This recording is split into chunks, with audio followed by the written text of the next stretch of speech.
Om Swastiastu. Assalamualaikum warahmatullahi wabarakatuh. Salam sejahtera untuk kita semua. Salam, namo buddhaya, salam kebajikan. Sebelumnya perkenalkan, nama saya Saifutu Ani dengan NIM 24113110008 dari Institut Agama Hindu Negeri Gede Puja Mataram, Fakultas Dharma Acarya, Prodi Pendidikan Agama Hindu.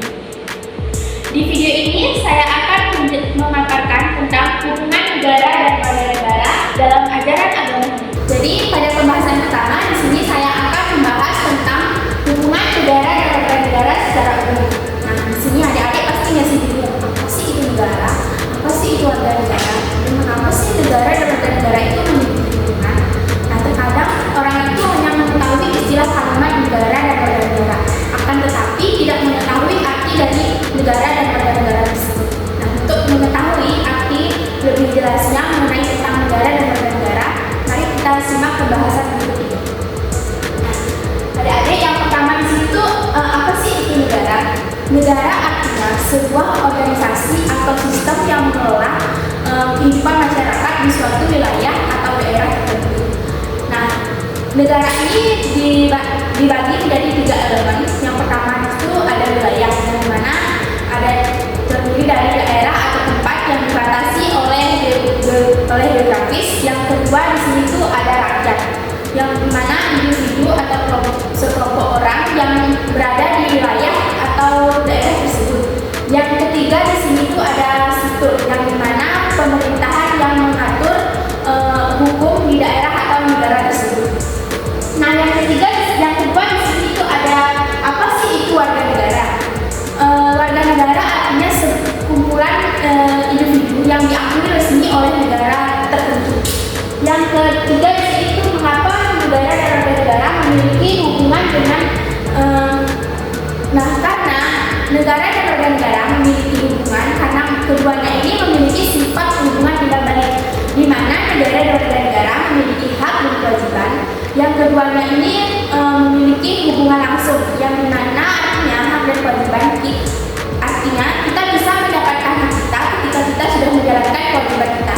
Begitupun sebaliknya, kita tidak bisa mendapatkan hak kita ketika kita belum menjalankan kewajiban kita sebetulnya.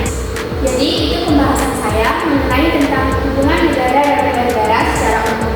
Nah, pembahasan kedua di sini saya akan membahas tentang hubungan negara dan warga negara yang berhubungan langsung dengan ajaran agama Hindu.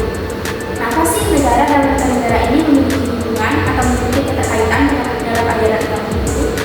Nah, karena dalam ajaran agama Hindu ada banyak ajaran yang menuntut kita untuk menjadi warga negara yang lebih baik, bertanggung jawab baik dalam keluarga, masyarakat, atau negara. Dalam pembahasan ini saya akan mengaitkan hubungan negara dan warga negara dengan ajaran karma, dharma, dan ahimsa. Yang pertama di sini saya akan menjelaskan apa sih itu dharma. Dharma artinya kewajiban atau jalan hidup yang sesuai dengan kebenaran atau kebaikan. Setiap individu memiliki dharma yang sesuai dengan peran kehidupannya. Nah, dharma ini mencakup kewajiban moral terhadap baik itu terhadap Tuhan, keluarga, masyarakat, ataupun sosial. Nah, yang dimana dharma ini mengajarkan kita untuk tidak mementingkan diri sendiri, akan tetapi mementingkan kepentingan bersama, baik itu dalam masyarakat ataupun bernegara. Nah, contoh dharma sebagai warga negara yaitu menghormati hukum, menghargai orang lain, serta menjaga keharmonisan dan kemajuan bersama. Selanjutnya yaitu ada dharma dalam berbagai peran kehidupan. Nah, di sini dalam ajaran agama Hindu memiliki berbagai tahap kehidupan dan kewajiban yang berbeda-beda, yang dikenal dengan satu asrama. Akan tetapi semua hal ini berhubungan langsung dengan dharma yang harus dijalankan, seperti brahmacari, yang dimana artinya yaitu masa menuntut ilmu. Nah, kita harus mempersiapkan diri dengan ilmu pengetahuan sehingga nanti bisa bermanfaat untuk masa depan dan berkontribusi pada pembangunan negara. Nah, selanjutnya yaitu ada grihasta. Grihasta yaitu masa berumah tangga atau berkeluarga.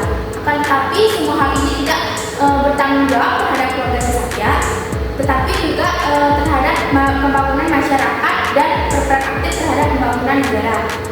Selanjutnya yaitu ada wanaprastha dan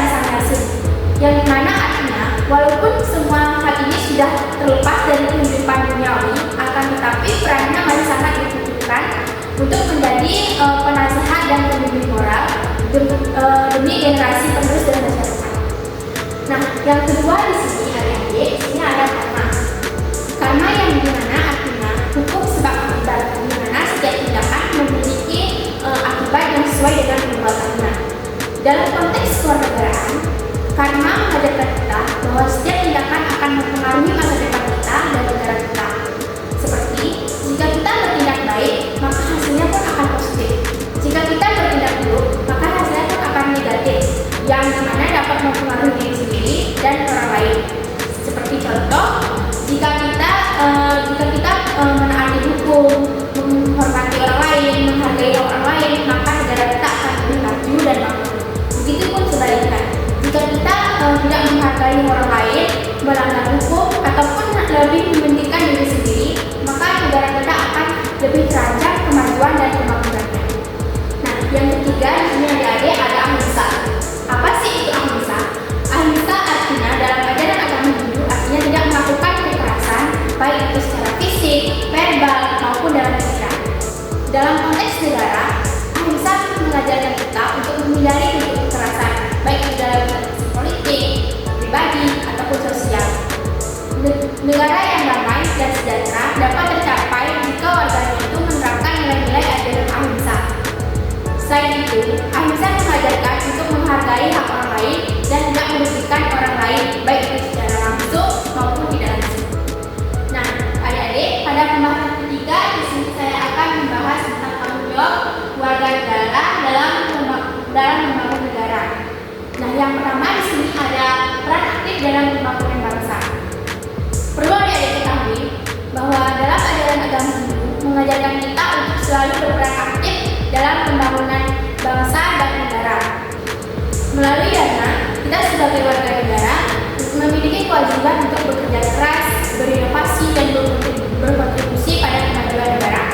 Tetapi juga tidak hanya bentuk pelayanan ataupun bekerja keras, kita di sini harus memiliki nilai-nilai moral dalam beretika dan tindakan. Baik adik-adik, yang kedua di sini ada menjaga persatuan dan kesatuan. Nah, perlu adik-adik ketahui bahwa Indonesia merupakan negara yang sangat beragam, di mana terdapat berbagai suku, agama, budaya yang berbeda-beda. Sebagai warga negara, kita memiliki tanggung jawab untuk menjaga persatuan dan kesatuan. Agama Hindu mengajarkan kita untuk menghargai perbedaan dan melihatnya sebagai bentuk kepercayaan. Dalam ajaran reformasi, aku adalah kamu, kamu adalah aku. Yang dimana ajaran ini adalah meskipun kita berbeda-beda, akan tetapi tetap satu. Yang dimana dalam semboyan demikian tunggal ika, artinya juga berbeda-beda tetapi tetap satu. Mungkin hanya itu adik-adik yang dapat saya sampaikan mengenai tentang hubungan negara dan warga negara, baik itu secara umum maupun dalam ajaran agama Hindu. Akan tetapi perlu saya sampaikan kembali bahwa agama Hindu memiliki banyak nilai-nilai yang relevan seperti yang saya sampaikan tadi, ada dharma, karma, dan ahimsa yang mengajarkan kita untuk memahami sebagai warga negara yang baik, bertanggung jawab baik itu dalam keluarga, masyarakat, ataupun negara. Maka dari itu, mari kita berusaha menjadi pribadi yang lebih baik dan berperan aktif dalam pembangunan masyarakat dan negara. Semoga kita bisa menjalankan kewajiban kita dengan penuh tanggung jawab, baik itu dengan Tuhan, sesama, ataupun negara kita. Sekian pemaparan materi saya hari ini. Saya akhiri dengan Om Santi Santi Santi Om. Waalaikumsalam warahmatullahi wabarakatuh. Sadu, sadu, sadu. Salam kebajikan, salam sejahtera.